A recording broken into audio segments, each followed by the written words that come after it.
एक बार फिर हम आपके सामने आ गए एक प्रैक्टिकल क्वेश्चन और लेकर, और ये थोड़ा सा क्वेश्चन मॉडिफाइड क्वेश्चन है, थोड़ा सा टेस्टिंग है। ये आपको जांचने के लिए कितने आप वर्ड्स को समझ सके हैं ट्रेडिंग अकाउंट में। ट्रेडिंग अकाउंट बनाने के लिए एक एक वर्ड को समझना बहुत ज़रूरी है। सवाल का ट्विस्टिंग कुछ भी हो सकता है, तो क्या हम उसको पूरी तरह बना पाएंगे?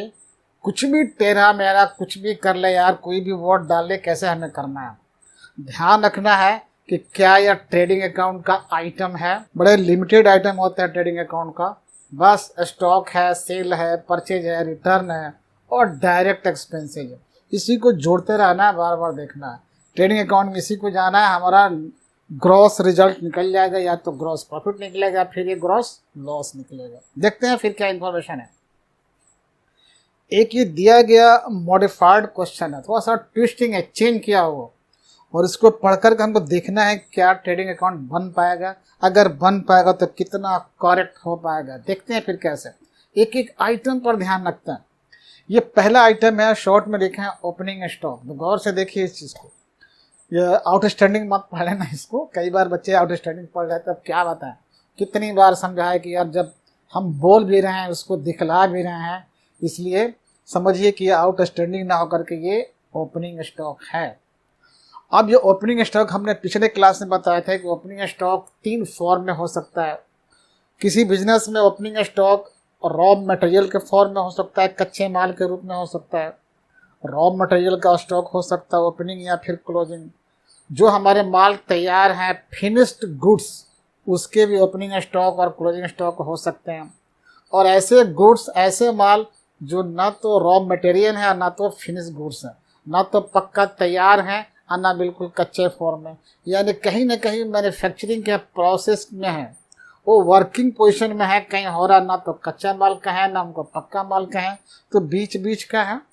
क्या उसको अर्धनिर्मित कह सकते हैं? उसी को अंग्रेजी में हम लगाते हैं वर्क इन प्रोग्रेस। तो ये माल ही तो है, माल ही तो है, दोनों का मिक्स है वो। तो उसका भी ओपनिंग हो सकता है, उसका भी क्लोजिंग हो सकता है। अब देखना है ये 3 फॉर्म में हो सकते हैं। अब उसको हम लोग क्या करेंगे, तो हेडिंग लिखा हुआ ओपनिंग स्टॉक किस चीज़ का है? रॉ मटेरियल्स का। ओपनिंग स्टॉक रॉ मटेरियल का रखा है इसमें 8,000 रुपये, 8,000, और ओपनिंग स्टॉक फिनिश गुड्स है 14,000, 14,000 का। तो अभी 2 ही टाइप में हमारा ओपनिंग स्टॉक है, जबकि तीसरा में यहाँ पर नहीं है ओपनिंग का। चलिए देखते हैं। हम सब जानते हैं कि ओपनिंग स्टॉक जो होता है गुड्स का, चाहे वो कच्चे माल का हो, फिनिश गुड्स का हो, ट्रेडिंग अकाउंट का आइटम है। तो पहले ले चलते हैं इसको ट्रेडिंग अकाउंट में। और सबसे पहला आइटम होता है ट्रेडिंग अकाउंट के डेबिट साइड में, सबसे पहला आइटम ओपनिंग स्टॉक। पूरे सवाल में पढ़ेंगे ऊपर से लेकर नीचे तक कहाँ छुपा होगा ओपनिंग स्टॉक, पहले उसको ढूंढेंगे और पहले उसकी एंट्री करेंगे, फिर आगे बढ़ेंगे। तो चलिए शुरू में ही मिल गया हमारा ओपनिंग स्टॉक। तो 2 तरह के हैं, हमने टिक लगा दिया। ये हमारे ओपनिंग स्टॉक दोनों फॉर्म में आ चुके हैं।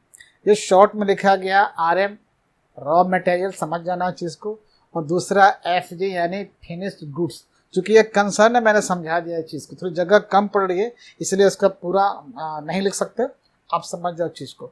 तो इस प्रकार हमने पहला टर्म तो ले लिया, अपने अकल इस्तेमाल कर दिया।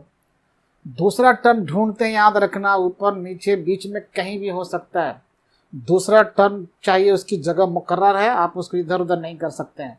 ओपनिंग स्टॉक के बाद जो दूसरा टर्म आएगा वो आएगा परचेज, परचेज, परचेज। हर हालत में ढूंढिए। तो पढ़ते हैं कहाँ परचेज है इस सवाल में। तो चलिए देखते हैं। परचेज यहाँ लिखा हुआ, परचेज लिखा हुआ 36,000, 36,000 परचेज। तो मिल तो गया हमारा दूसरा। तो परचेज हमने 2 नंबर पर लिखा है डेबिट साइड में, ये हो गया 36,000 परचेज। और एक तलाश और करेंगे, जैसे परचेज मिलेगा तो आप तलाश करो कहीं परचेज रिटर्न ऊपर नीचे बीच में छुपा हुआ तो नहीं है। परचेज रिटर्न कहीं भी छुपा हुआ हो सकता है, तलाश करते हैं सवाल में कहीं हो। तो यहाँ पर लिखा है रिटर्न, थोड़ा लिखने का अंदाज अलग है, थोड़ा स्टाइल अलग है। ये स्टाइल इसलिए है कि एग्जाम में आप कहीं कंफ्यूज ना हो जाएं, ऐसा भी हो सकता है, इसलिए मॉडिफाइड पोजीशन है क्वेश्चन का। देखिए लिखा है रिटर्न्स, ये रिटर्न्स कोई भी है, परचेज या सेल है, बगल में लिख दिया। ये रिटर्न है कौन सा? परचेज, यानी परचेज रिटर्न है 1,000, मिल गया इसका रिटर्न। तो उसको माइनस कर दिया हमने, माइनस रिटर्न 1,000, माइनस करने के बाद जो रिजल्टेंट फिगर है 35,000 फिगर, ये भी आ गया हमारा। तो हमने इसको ले लिया, रिटर्न को लिया। रिटर्न में कौन सा ले लिया हमने? परचेज रिटर्न को ले लिया, और ये स्टॉक हमने दोनों ले लिया चीज़ को। अब देखते हैं इसके बाद जैसे ही ये नेट रिजल्ट आ गया, इसके बाद जो भी आएगा तो सब के सब डायरेक्ट एक्सपेंसेज आते हैं। और ये कौन होते हैं डायरेक्ट एक्सपेंसेज, सब हमने पहले समझा दिया है। अगर आप वीडियो हमारे गौर से देखोगे, सुनोगे इस बारे में कि डायरेक्ट एक्सपेंस किस किस को कहते हैं, तो आपको पूरी तरह से जानकारी मिल जाएगी, पूरी पूरी सही सही बात मालूम होगी। तो ठीक है, अब देखते हैं डायरेक्ट एक्सपेंस। या ऊपर दिखाई पड़ रहा मेरे को सेल्स, चलो एक लाइन से क्यों नहीं चलते हैं।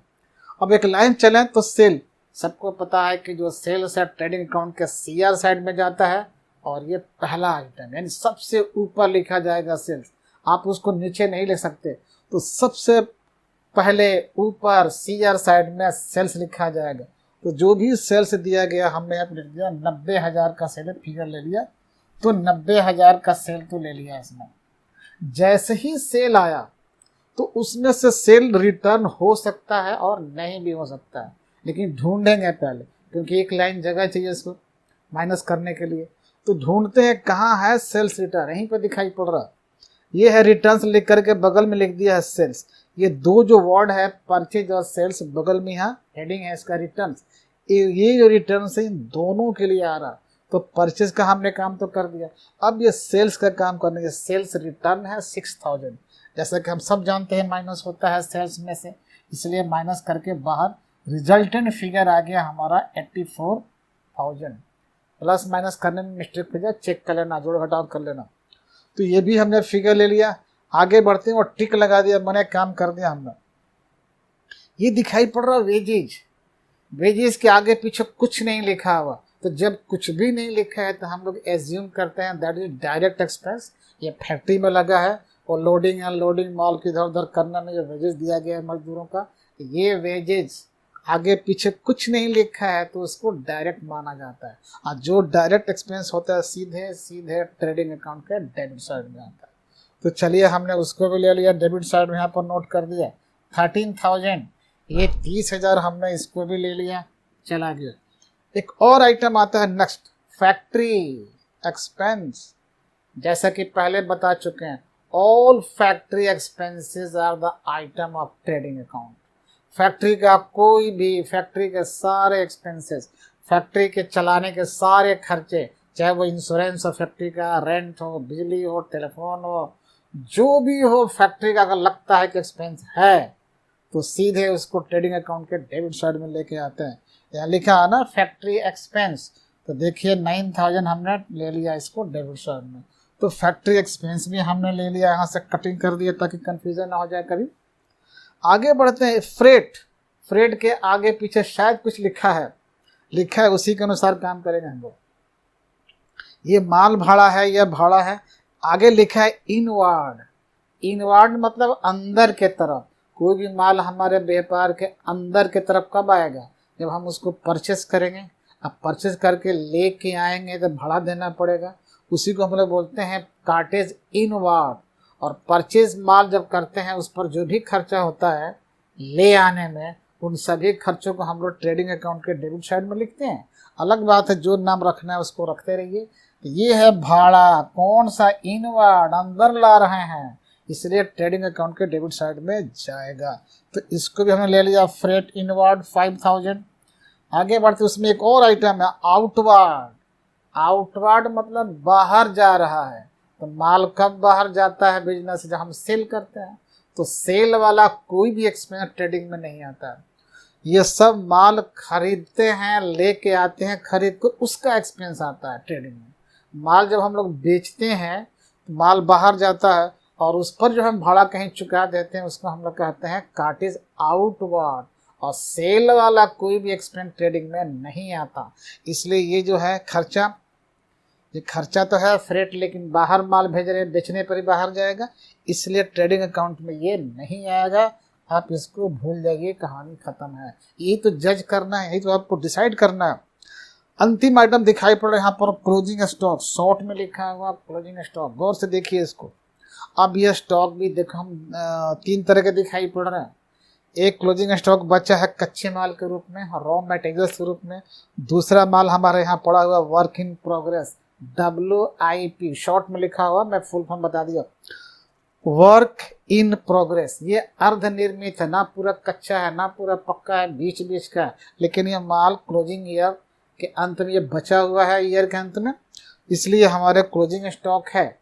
और क्लोजिंग स्टॉक हम लिखते हैं कहाँ, ट्रेडिंग अकाउंट के सीआर साइड में, लास्ट में, बीच में नहीं लिखेंगे इसको।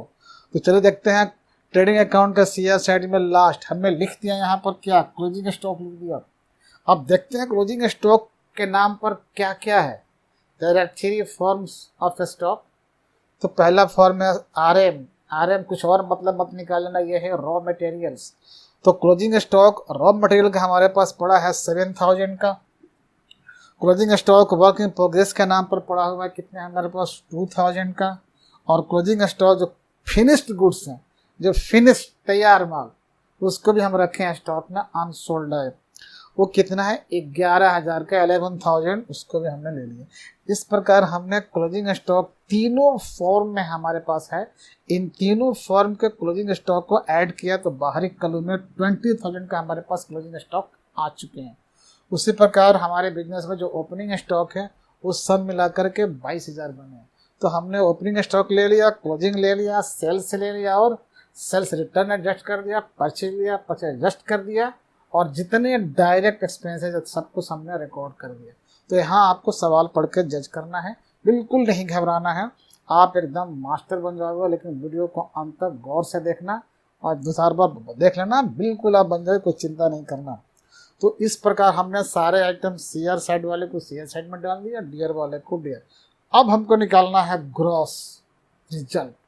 Gross result may be in the form of gross profit और in the form of gross loss. The total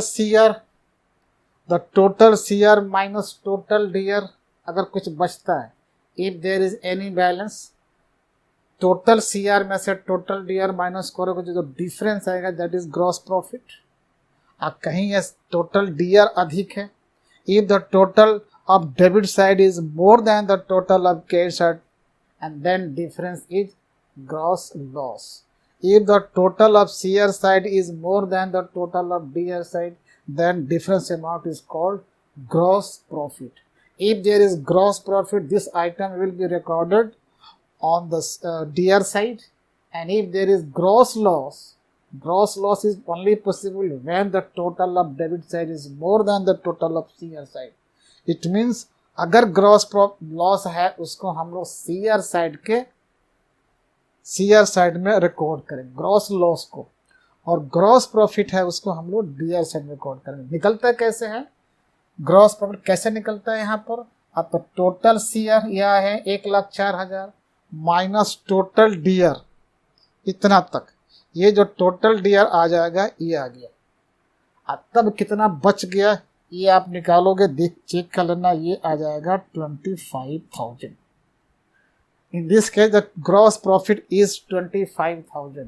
कैसे हमने निकाला है, अब तो टोटल सीआर में से टोटल डीआर माइनस कर दिया तो डिफरेंस आ गया कितना, 25,000। चूंकि ये सीआर साइड का एक्सेस है, सीआर साइड का एक्सेस है जिसका नाम है ग्रॉस प्रॉफिट, और ग्रॉस प्रॉफिट को कहाँ रिकॉर्ड करते हैं, ट्रेडिंग अकाउंट के डीआर साइड में, लास्ट में, याद रखना अंतिम लाइन है ये रिजल्टेंट फिगर है। कहीं अगर डेबिट साइड अधिक हो जाता तब उस टोटल को हम नीचे लिखते और डेबिट का टोटल में से क्रेडिट का टोटल माइनस करते तो लॉस आ जाता, और उस लॉस को हम लोग यहाँ पर नीचे लिखते ग्रॉस लॉस, और दोनों साइड अपने आप लेजर के फॉर्मूला के हिसाब से बराबर हो जाता, कहानी खत्म हो जाती। जो भी रिजल्ट आए, या तो ग्रॉस लॉस आए या ग्रॉस प्रॉफिट आए, कोई इसमें से एक आएगा, आइदर ग्रॉस प्रॉफिट और gross loss. These two are not possible at the same time. ध्यान रखना है कहीं गलती ना हो जाए कि वो भी लिख दें वो भी लिख दें, कोई एक निकलेगा। तो इस प्रकार हमारा trading account is now complete, और ये प्रॉब्लम मॉडिफाइड था, आपको सॉल्व हो चुका है। उसमें एक आप छोटा सा नोट दे सकते हो, जब भी कोई डिफरेंट आइटम, कोई डिफरेंट चीज़ है जो इससे हटके है, तो उसके बारे में तो जानना चाहेंगे ना कि यार उसको क्या किया, वो कहाँ गया, मिस तो नहीं कर गए। तो हमने मिस नहीं किया, हम तो देख रहे हैं गौर से, इसलिए उसकी जगह नीचे है, हमने एक नोट के रूप में उसको जगह दे दी। तो लिखा है फ्रेट आउटवर्ड, ये जो फ्रेट आउटवर्ड है not shown in the trading account, यह ट्रेडिंग अकाउंट में नहीं शो किया गया है, as it is indirect expense. Indirect expense will not be recorded in trading account, but it will be recorded in profit and loss account. And in the given case, freight outward is an item of indirect expense. इसके बारे में note लिखते हुए ये बता दिया आपने कि कहाँ जाएगा, तो प्रॉफिट एंड लॉस अकाउंट में जाएगा, लेकिन जब बनाएंगे तब जाएगा, फिलहाल तो नहीं बना रहे। जब बनेगा, profit and loss account is the second part of final account, तो जब बनेगा देखा जाएगा। अगर पीएल अकाउंट भी बनाना होता तब उसको हम लेके चलते हैं उसमें। तो नेक्स्ट में हम लोग आएंगे फिर प्रॉफिट एंड लॉस अकाउंट, हमारा वीडियो देखना, उसमें सारी बातें लिखी गई होंगी। तो मुझे उम्मीद है कि अब आप किसी भी तरह का कोई भी मोड कुछ भी चेंज कर लो, ट्रेडिंग अकाउंट बनाने में कोई दिक्कत नहीं आएगी। तो बस आज यही समाप्त करते हैं, फिर मिलते हैं आपको नेक्स्ट वीडियो में। ओके, जय हिंद।